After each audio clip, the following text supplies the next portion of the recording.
Quetta press club में अरकान सूबाई असम्बली और रुकन कौमी असम्बली उस्मान बादीनी की लॉन्ग मार्च माशकेल के शुरा के हमरा प्रेस कॉन्फ्रेंस में हाजी उस्मान बादीनी का कहना था कि 10 दिन के लॉन्ग मार्च के बाद शुरा कोयटा पहुंचे हैं। माशकेल को जमीनी 2 रास्ते मिले हैं जो सैलाबी रेलों की वजह से बंद हो जाते हैं। रास्ते बंद होने की वजह से कई बार हमारे मरीज रास्ते में ही दम तोड़ गए हैं। उनका कहना था, हम चाहते हैं कि कानूनी दायरे में रहकर हम कारोबार करें, लेकिन 0 पॉइंट को बंद कर दिया गया है। जब जी चाहता है बॉर्डर खोल दिया जाता है और जब दिल चाहता है बंद कर दिया जाता है।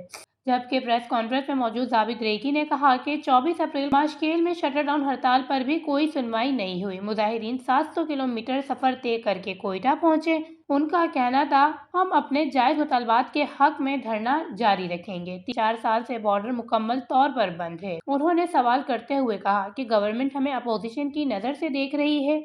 अशिया खुर्दनूश की राहदारी को बंद करने का क्या मकसद है? रुकन सूबाई असम्बली जाबिद रेकी का कहना था कि हम असम्बली में भी आवाज उठाएंगे। एहतजाज को 24 घंटे मुकम्मल होने के बाद भी किसी मिनिस्टर ने कुछ नहीं पूछा, जबकि डिप्टी कमिश्नर भी बातें कर चले गए हैं। जबकि सना बलोच ने बताया कि 0 पॉइंट को बंद करने की वजह कलेक्टर तक को भी नहीं पता। बलूचिस्तान में रहने वाले शहरियों के साथ जानवरों जैसा सलूक किया जाता है। उन्होंने कहा, हम सवाल करते हैं, बलूचिस्तान में किसकी हुक्मरानी है?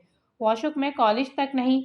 उन्हें लगता है बॉर्डर को बंद करने से उनके कर्जे उतर जाएंगे। बॉर्डर सिक्योरिटी का काम हमारी माँ बहनों के दुपट्टे उतार कर राशन देना या देखना नहीं है। दूसरी जानिब धरना के शुरा ने कहा, अगर मुतालबात को संजीदगी से नहीं लिया गया तो रेड जोन के सामने भूख हड़ताल पर बैठ जाएंगे। वश न्यूज़, कोयटा, बलूचिस्तान।